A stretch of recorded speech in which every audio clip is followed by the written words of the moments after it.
Hello, hello, hello. Thank you so much for coming. I'm trying to make sure that we're actually on YouTube. I am streaming from,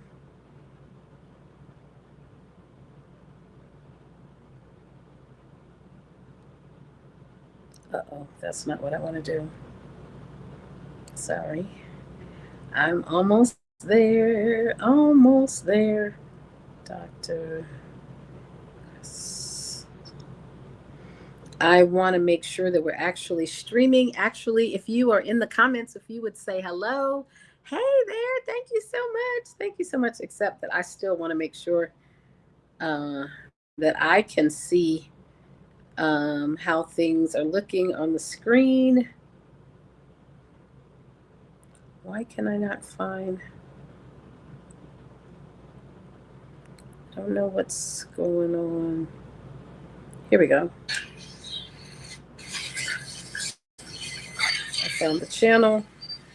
Hello. Found the channel. Okay. We're on. Okay, so I apologize that I am still trying to find the right workflow to be able to know that things are progressing as they should be progressing once I go live. I am excited to be here and I have a great topic today. And as many of you who have ever attempted to start a channel or restart a channel or start a business or start a project, every time you show up, you learn something new, something goes well, and you get deeper into the thing, whatever it is, and new problems, new issues pop up. So today, I am for really the second time going live in an unfamiliar location. So I'm at a hotel that I arrived at yesterday, and I um, hate the lighting. As you can see, there is a beautiful view at the hotel here. So I'm in Chicago, South Loop, Chicago, and it's dusk and it's a cloudy day. And this hotel, although it's a very nice hotel, and I have been actually pleased with everything, except they, of course, don't know that people are trying to record YouTube videos here. And therefore, we are dealing with these really dim mood light. There's mood lighting in the kitchen. It's a suite hotel. There's mood lighting on either side of the bed. The only real bright light is the makeup mirror. So I'm actually sitting sort of at an angle so that the little bit of light that's coming, sort of like operating room surgery lights, fluorescent lights, super bright lights. That's the only real light that's coming in the room. And then I'm sitting sideways so that what little daylight is left is also coming. So I say all that to say that I am learning to do all the things as I continue to travel. And I know that this is something that's going to get even more challenging as I endeavor to record consistently and I'm in other spaces that are unfamiliar. So, with that being said, let's get into today's topic. I thank you guys for indulging me and letting me start out with a little bit of whining. I want to share with you my topic that I'm super excited about.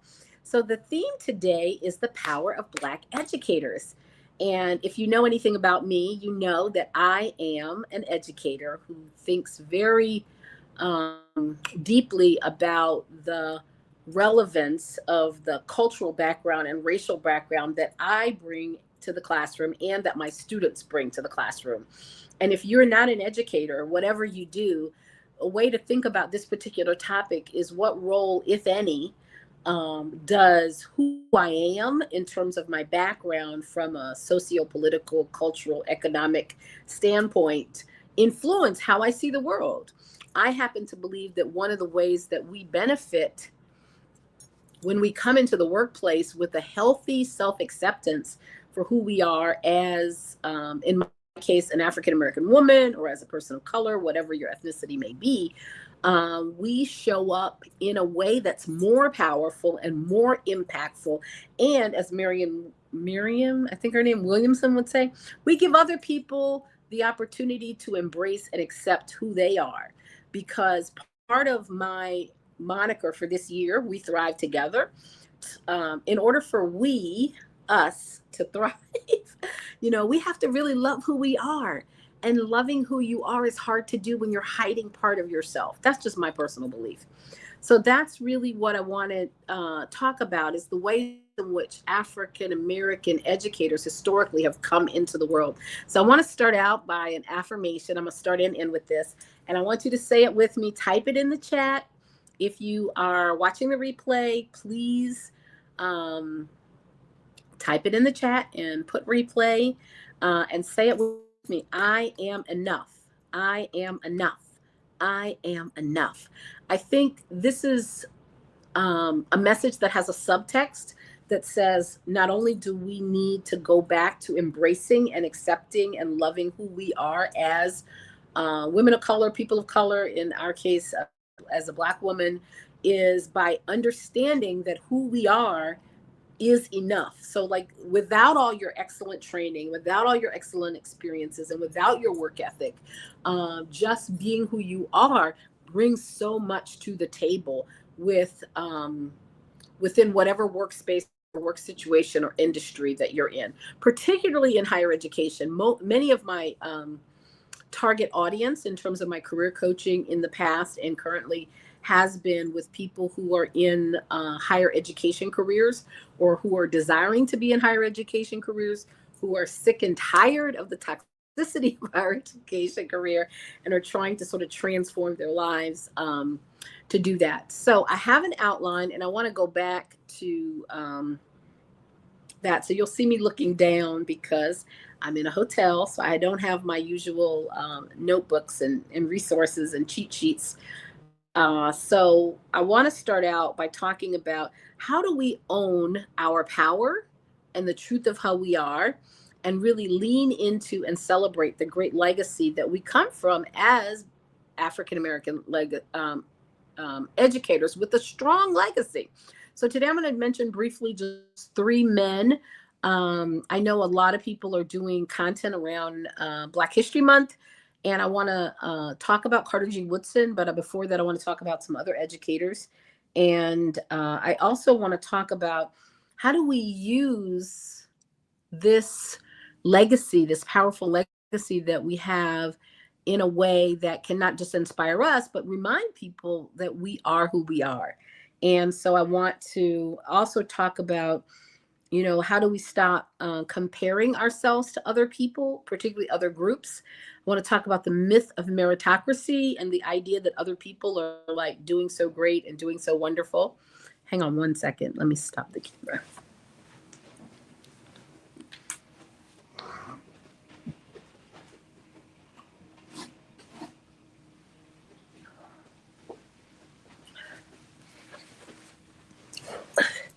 Okay, I am back. Sorry about that.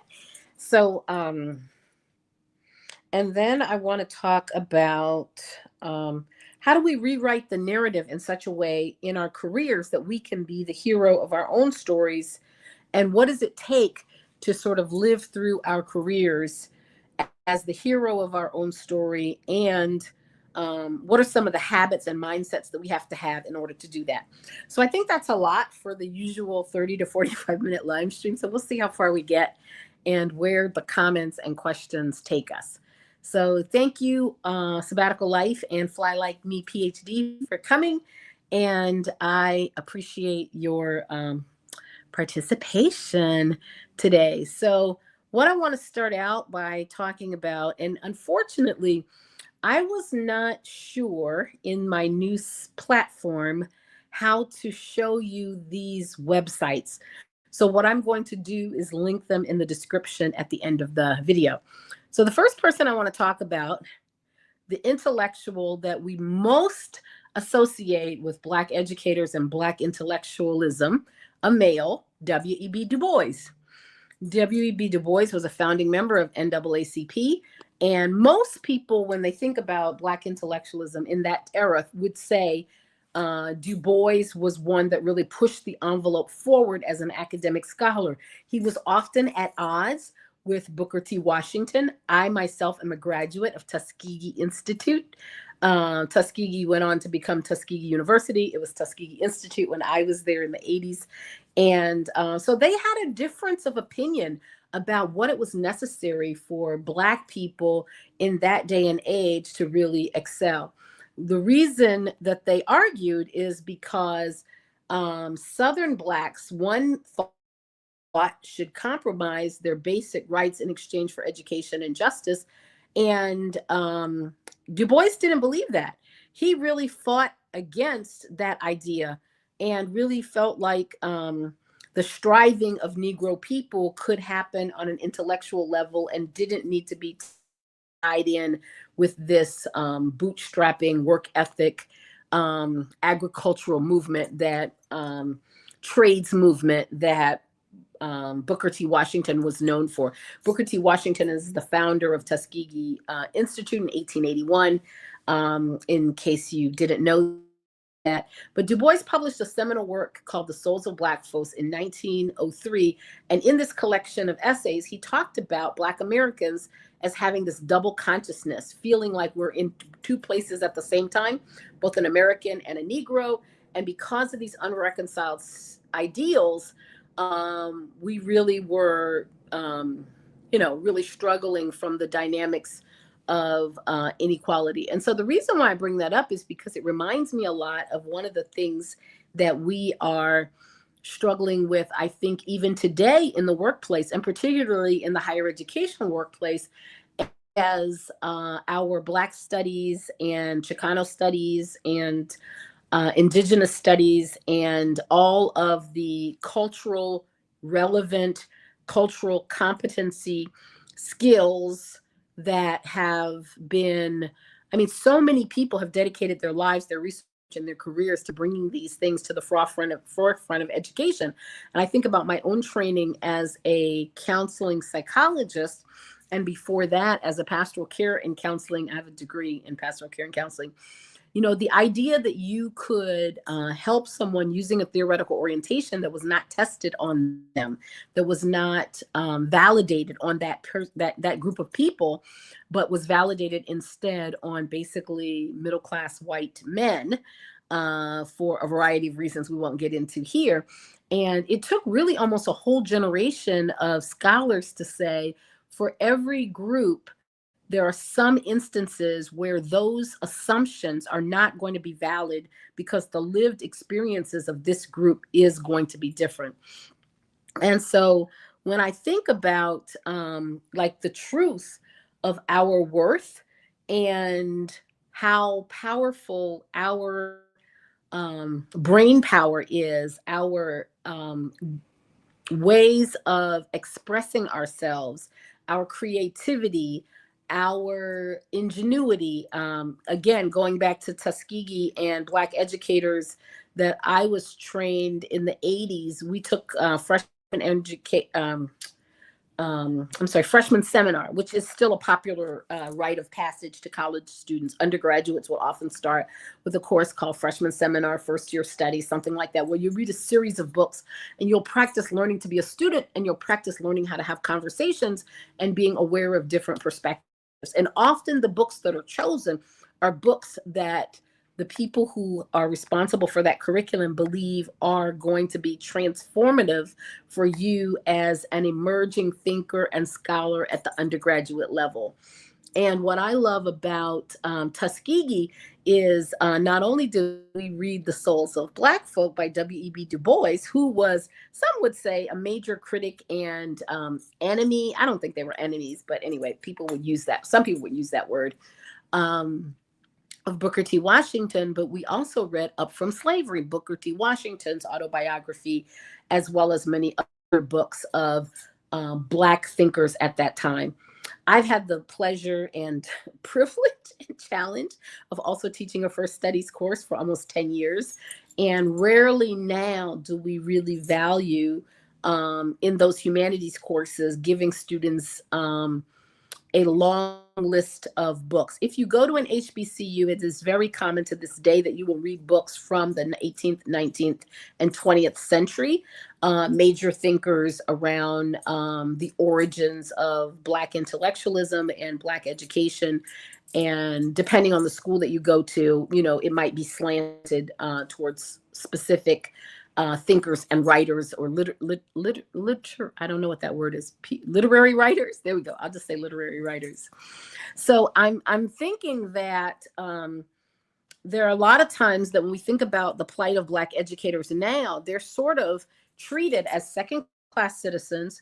They're often feeling very much like imposters, very much like they're not going to be as well. One, they are not often as respected as their white Caucasian counterparts are, but they're also often overburdened with a lot of care responsibilities for the students they serve, for the programs that they teach in. And so I want to talk for a minute also about this idea of meritocracy. And I think it is having a resurgence in American society today, particularly if you look at what our political leaders are saying. They primarily seem to believe that DEI, which stands for diversity, equity, and inclusion, is a mar or a scar that somehow means Black people getting things they don't deserve.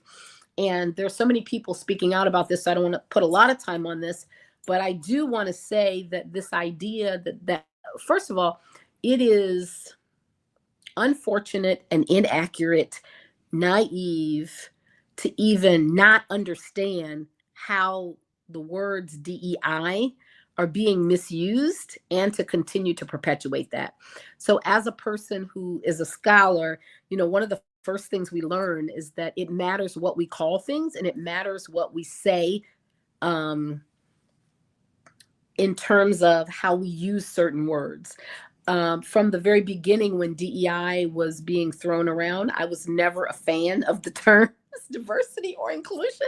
I am a firm believer that what our education system has needed and still needs to this day is equity and justice. So I would say that my own pedagogical orientation was teaching students about ethic of care and an ethic of justice. What does it mean for something to be just and equitable in whatever the system is that we're talking about? It could be anything. Food deserts in Chicago. It could be territories and land grants and funding for various programs. It could be tax cuts, but everything has an ethic and a framework of justice in terms of how the system is defined. What are the inputs to the system? A nod to my project management friends and colleagues. So one of the few things that I remember from my career in corporate America and project management, it matters how you measure it. It matters what you measure. It matters how often you measure it, and it matters how you define the inputs versus the outputs, and the complexities that those relationships have in a system. And so because we are basically calling apples oranges, oranges pigs goats, just everything is so intentionally, in my opinion, chaotic in terms of how we're framing things. We don't want to use the skills that we have and the skills that exist as scholars to kind of separate these ideas and say, this is in fact not true. This is in fact not correct. This is not what this word means. So, and then we like to evoke this idea that there's this common sense that is not common and that is nonsensical. So it's also not making sense. So what I mean by the myth of meritocracy is that a lot of times in systems of education, who is given merit is based on who they are and who they know, how long they've been in the system, and right, wrong, or indifferent. This is the way educational system has been for a long time. So when we think about Black educators and the role that they have played in so many powerful conversations, we stand on a very significant and powerful legacy of people who have started schools, started universities, written, and spoken and created new theory. And, even thinking about, how Booker T. Washington, because I realized by leading with W.E.B. Du Bois, I kind of presumed that maybe Booker T. Washington, his philosophy on what we needed for the future of Black folks or Negroes at the time, coming out of an agricultural, and my own parents, not parents, great grandparents were sharecroppers in Alabama. This idea that we should have trades and that we needed to depend on white people to help us fund our schools. In order to do that, Tuskegee was founded in part by gifts of famous, not famous, but lucrative or wealthy white people. But he also believed that one day people would see how hard we were working, and therefore decide that we were going to be worthy of the respect that we needed in order to be treated as full citizens. And I'm not really sure that that really panned out the way he thought it would. But certainly, Tuskegee Institute was the site of so many phenomenal innovations and technologies, not just with George Washington Carver, I almost forgot his name, and the Peanuts, but so many other things that like we can't even go into here around aerospace engineering, and before that, mechanical engineering, and the science and study of stones and minerals and metals. When I was in engineering school in the 80s, that was a huge thing. The science of becoming I'm going to mess up the word, metallurgical engineer. Yeah, but to become an engineer that studied metals. And that program ended up growing into the aerospace engineer, because obviously the types of metals that you use in designing a spacecraft, matter. That's as much as I know about aerospace engineering. That wasn't my field. But what I can tell you is that even though that might have been the line or the rationale that Booker T. Washington used to get the funding for the school, once the school was open and it started to succeed and to have graduates come and do well in their careers, there were so many other types of fields and professions and industries that Tuskegee graduates then went into. And that's no disrespect to, any of the other HBCUs who may have had a different philosophy and in terms of their founding. What I will say is I am not as familiar, since I didn't go to Howard, I am not as familiar with kind of the way their founders' philosophies. But I can say that, we can all name many, many successful people in really any career, education, politics, medicine, art, theater, film, that came out of HBCUs. So all of them have their own claim to fame.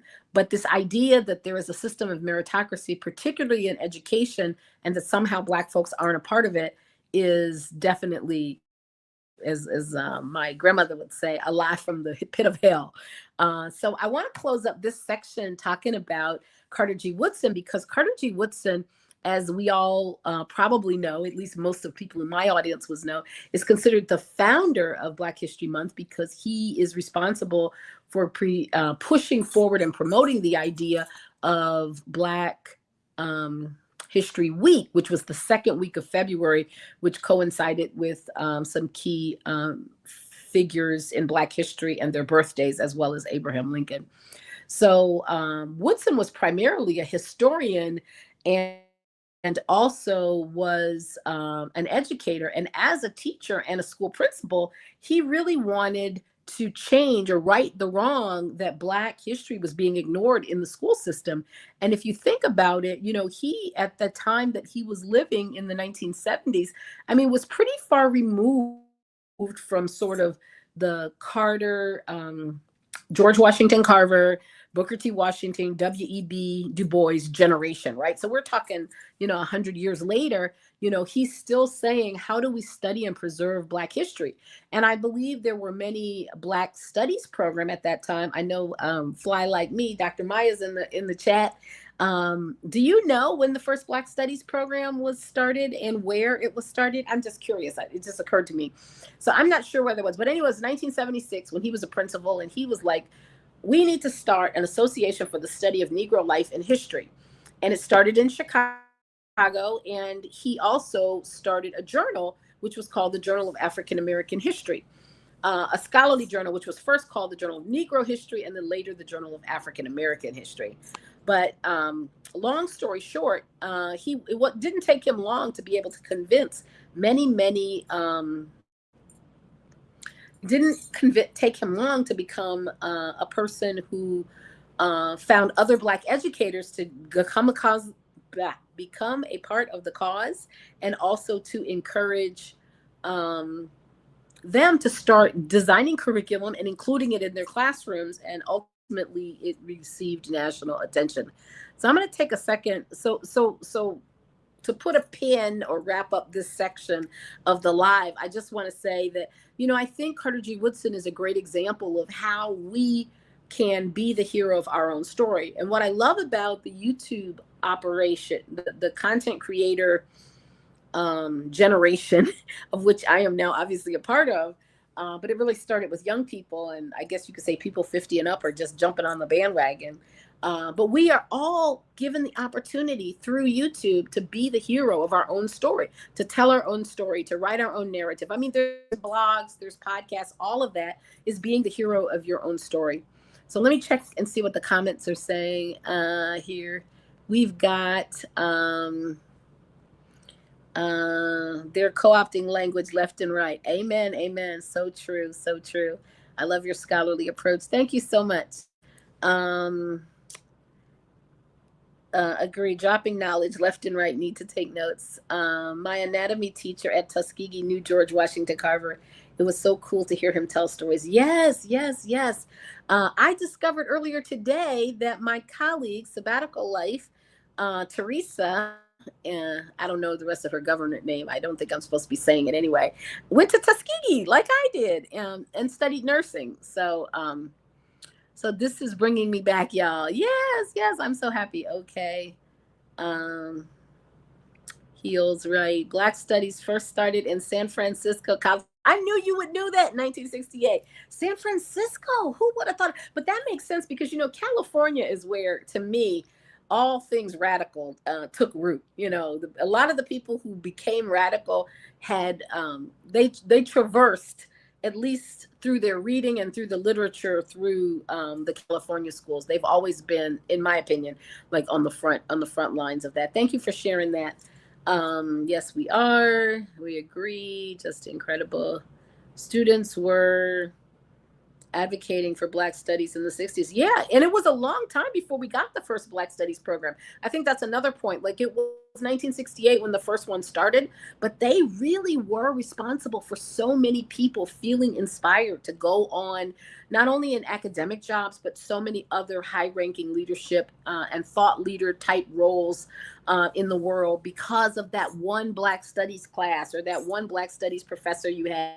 It gave people, I think, the ability to see themselves through the lens and the power of history.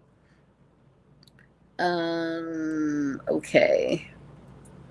By the 1960s, they had Black studies in thousands of universities. Yeah, and you know what broke my heart? I know I'm really going I'm going on a tangent here, but when I was at I can't think of it, NC National Council of Black Studies conference a few years ago, I was really amazed at how diverse, as in non-Black, the Black studies thought leadership was. And I'll just leave it at that. So I think there was a time when most of the foremost writers, thinkers, and researchers in Black studies were Black, but that has really shifted. And there is a lot of people that are non-Black who have taken an interest in studying us. And so I'm just going to put a pin in that right there. We love a tangent. This is so cool. I feel like I'm at a slumber party listening to you guys. Yeah. So anyway, let me go back. Thank you guys so much for the comments. So one of the things I want to remind us as I was talking is that once we have decided that we are enough and we deserve to be here, as a matter of fact, we are the foremost thinkers and trendsetters in really almost anything you name. I know they like to say it's always sports and it's music and it's songwriting. Sometimes it's acting and it's film. I look at the people who are really changing the game when it comes to psychological theory. How many of you all know Dr. Thema Bryant? She's a psychologist. She was the president of the American Psychological, not the Black Psychologists, but the American Psychological Association. Had president for 5 years, and before that, of course, she's president. You serve, I think, 4 years as president-elect, 4 years as president, and now she's president emeritus. And she's written some powerful books. But I mean, there's so many industries where the thought leaders and people who are really pushing the agenda for progress for society are people of color. And so one of the things that we have to do when people try to come at us with this myth of meritocracy is foolishness, that we're not ready, or you need to do this and you need to do that. So I'm going to do a whole episode on getting promoted and the drama, or the psychology, and Marissa, you may have some thoughts on this. I may have to do some research in your past content, but the psychology that they put you through to tell you that you need to do 99 things in order to be good enough to get promoted. And in higher education, I mean, it's a whole scam, in my opinion. Some of the things that some universities are requiring of people who've met the criteria to still do, just to be like part of the ritual. It's almost, I mean, I want to say that it reminds me, unfortunately, I'm not part of the Divine Nine, and I have not, but I was in Tuskegee during the time that hazing was allowed for people who were pledging sororities and fraternities. And so I say that to say that getting a PhD and teaching well, producing well, serving your department and your college should be enough to get promoted. The other things are often held to a place that's just really makes an unhealthy, toxic place. And so one of the things that I want to do later on in this YouTube series around career positioning and career pivoting is talk about the things that are required when one gets ready to get promoted, and what are the mindset habits and disciplines that you need to have in order to put yourself in the right space to go through those 99 things, but not engage in self-harm. Anyway, so that's kind of one of my radical ideas that I want to get to. So, but for today, when I think about honoring Black educators, if there was ever a time that we need to show up at work with our full chest, setting boundaries, what we're not going to do is A, B, and C. What you're not going to ask is A, B, and C. What we're not to, what will be going on in my classroom or in my department or the areas that we are. And I think to the extent that we show up being not just honest, I would say being just very clear and articulate and strong and determined about where the line is for us, will cause us to potentially go further than if we show up as being more concerned about what other people are saying and other people are doing. So I just want to be honest about the fact that, I'm not in higher education this year, and I think this year will be the worst of it. But I think once you get clear on what your boundaries are and what you're not going to let people cross over, then you're going to be able to have an easier 2024 and 2024. 2025, whatever the next academic year. So setting boundaries is also a way of protecting your peace.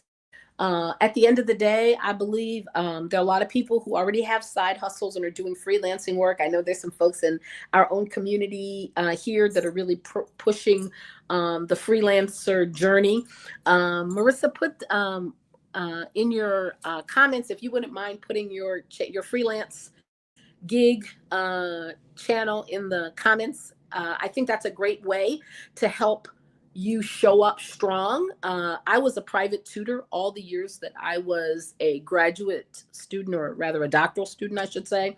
And so when I first got my first full-time academic job, to be honest with you, I didn't trust that I had an academic job. And I was like, in case there was a mistake and I don't last long, I'm not going to give up my tutoring gigs. And because of that, I feel like I was always able to show up at work like, if I need to leave, I can leave. And so I tried to live my career or my life in such a way that like I'm showing up, doing what I'm supposed to do, but I'm not going to give you control over my self-worth. That's just something that you are not going to be able to take from me. And so protecting your peace is sort of like the last really nugget that I want to give you today as we lift up Black educators. Oh, one other thing I wanted to do for those of you that are still on, if you wouldn't mind putting in the chat, if you were fortunate enough to be trained at any point by a Black educator that really inspired you, I wish you would put their name in the chat. So let's give them sort of like a little shout out. And the reason why I want to do that is I want to tell you about two educators as I close. One of them is Mr. Fry. And Mr. Fry was a math teacher. I met him in high school in geometry. And Mr. Fry convinced me and several of my colleagues. I went to a Catholic private school and I was in an accelerated class. I sort of liked math and geometry, but I didn't necessarily think I was good at it. But he convinced us that trigonometry was easy and we should take it as an elective for fun. And we did, and we all did well. And then I might also add, he was the only Black teacher. We had a Black custodian, a Black kitchen stewards, helper. I don't know what her job was. Anyway, she was doing all the things. And we had a Black geometry teacher, and everybody had to take, he was the only geometry teacher. And so everybody in this entire school, of which 90% was white, took geometry from Mr. Fry. And actually he was not well liked, and he actually enjoyed being mean, I think. But I want to say what I want to say about Mr. Fry is, and I had other Black teachers, but what was memorable to me is that he convinced us that not only could we do trigonometry, but trigonometry would be easy for us and that we would excel at trigonometry because of who we were. And, we have this thing of kind of like, if you come from a family that like everybody's an athlete, then like you should be good. But he had this idea that we were really gifted at mathematics, and that he was gifted at mathematics, and that therefore we would be gifted at mathematics. And not only did he convince us to take trigonometry, and we did well in trigonometry, but he also convinced me to take calculus. And same thing, the few students of color who were in that class, me and a bunch of athletes, were the only people of color in the class. And, I think I don't know what hell is like, but I think there will be some calculus there. Anyway, but I was glad I was in the class because it showed me how when someone believes, it was the beginning of me understanding at a higher level that being a little Black girl that knew how to do calculus was like sort of unheard of in Alabama at the time that I was doing calculus. I was in the class of 84. So we're talking 83, 84. And, but we did it because he was so convinced that we would be good at it because of who we were and our backgrounds. And I just thought that was like really like innovative of him. I don't know what kind of pedagogy that is. I was never successful at doing that. And then the second educator that I want to shout out is my great aunt, Gertrude Braswell, who taught kindergarten and first grade for 38 years. And she started in a one-room schoolhouse in Elmore County. And anytime you'd go any place with her around the city of Montgomery, people would be like, oh, there's Miss Braswell. I had Miss Braswell. And people would go on and about, just the type of educator she was and how she always taught them that they were going to become something. So she ended up retiring because they really wanted her to be a principal, and she didn't feel like she wanted to deal with the politics of the administration of being a Black principal. And she retired in 1976. So they started pushing her to be a principal in 1970 and in Alabama, if you can imagine. And she was like, no, thank you. I'll just retire. So she went on to do a lot of other amazing things in education, even as a retiree. And so I wanted to lift her up also because I think she is an example of a person who really, although obviously, 1950s, 60s, and 70s, right? 37, 38 years she was teaching. She was the kind of educator that really loved and thrived in her job and in her career. And that's really what I want for everybody. That's sort of what my goal is for this channel, is that we can stop settling and start realizing that we deserve to thrive. So, speaking of, I want to also end with a little plug about, you know what I should have done is created a, what is it, pre-orders. So I'm still working on this journal. So I do want to say that since last Wednesday, when I thought I would be able to finish, it's literally 90% done. It's not in the stand store yet. It will be soon. I have been celebrating a dear friend. I came to Chicago to celebrate a dear friend's 60th birthday, and I have had an amazing time going to the theater, participating in Chicago Restaurant Week. But this affirmation journal is going to be available this month because I designed it for Black History Month. But it's basically a 30-day journal that's got affirmations and quotes and reflection questions. And it will be a digital download. And I want to show you how to get it. I have the link in the stand store there. As right now, the only product, digital product that's there is a sabbatical planning guide. And many of you all know that I believe that my sabbatical saved my life. It literally saved my life.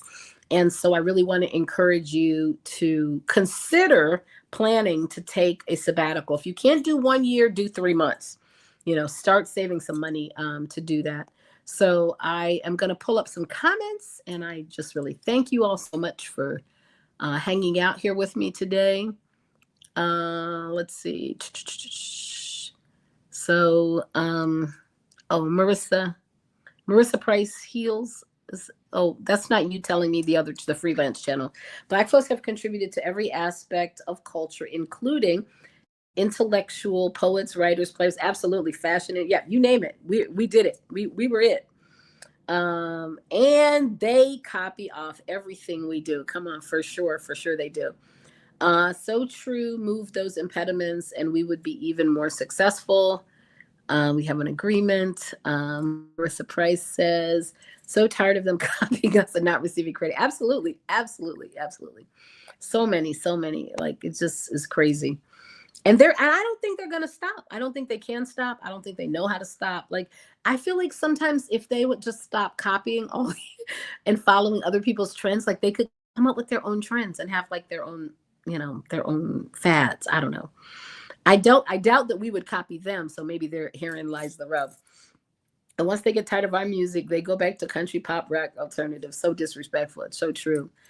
Black women freelancers on YouTube. Thank you. Yes. So if you are in need of a side hustle, as you can see, I am learning. This is my 9th consecutive week on YouTube, and I'm super excited. So please, if you like the video, please give it a like. Turn on the notification bells. I really appreciate that. It will help the YouTube algorithm share this. You can also share this with somebody you know who is in a career slump. I think in general, there are many different people who could benefit from this, but basically professionals who are people of color, Black women in particular, Black men in particular, who are in a career slump and feel stuck and really want to do something different. That's really who my company and this channel is designed. My company is called Pursue Higher Dreams Coaching. I do career coaching, and I really call myself a career strategist. I'm not the kind of coach that really wants to meet with you every week for 3 months. I mean, I really feel like we could go in and do some targeted work and something for you to try to do differently. And then we could, follow up on how well that worked and then come back when you need it. I have 2 counseling degrees. No disrespect for counseling clinic. I have never been a practicing clinician, although I have 2 counseling degrees. But I have so benefited. Oh my God, I have so benefited from. I'm trying to get this. Thank you. I have so been a beneficiary of great therapy, great career coaching, great business coaching. So I just really want to encourage people to give themselves a chance when it comes to that. And if you need a side hustle, if you need an out, you should definitely find a side hustle or a freelance opportunity that's going to help you feel empowered to show up at work with your, as they say, with your whole chest out, not letting people disrespect you, creating digital products. So Let's see, what else do we have? We so need caring educators that look like us. It makes such a difference. Yes, absolutely. No more settling in 2025. Absolutely. Yes, I love a digital product. And I actually love Canva. That's the other like side hustle I would do if the YouTube thing didn't work out. I'm really good. I was making products in Canva for my students and for my classes. And I love a digital product. So can't stop, won't stop. Okay, they don't have the range. Congrats on the 9th week. Yeah, I'm really proud of myself. I got to keep going though. 9 is a very small number. You know, it's saying something that it took me this long to get to 9. All right, so that's it. YouTube channel. It's a YouTube channel. Marissa Price Heals. It's a YouTube channel. Yes. And she's actually got 2 channels. So one of them, in my opinion, I would say is more psychological health and wealth. It's like mental health and wealth. She doesn't talk about wealth and finance. I just like to call mental health part of our wealth, right? Social capital is also part of our wealth. Our mental health is part of our wealth, and the money you have in the bank is also part of our wealth. So I didn't mean to confuse you all, but anyway, Marissa Price has great content. Everybody in this chat today has a YouTube channel, Flylight channel. Fly Like Me PhD has amazing content. That is the name of her channel. And my colleague from the project management world, Teresa, where is the name of your channel? I don't know if your project management channel is called Sabbatical Life though. So you can put yours in there. But she also creates great content and is very active on LinkedIn in particular. I am going to end now so that you guys can rest and get back to what you're doing and support other folks who are going live tonight. Thank you so, so much. Oh, Teresa's other channel, what did she say? Teresa Dunham 1005. I don't know if that you're telling me that's the name of the channel. Thank you so much. Have a great evening.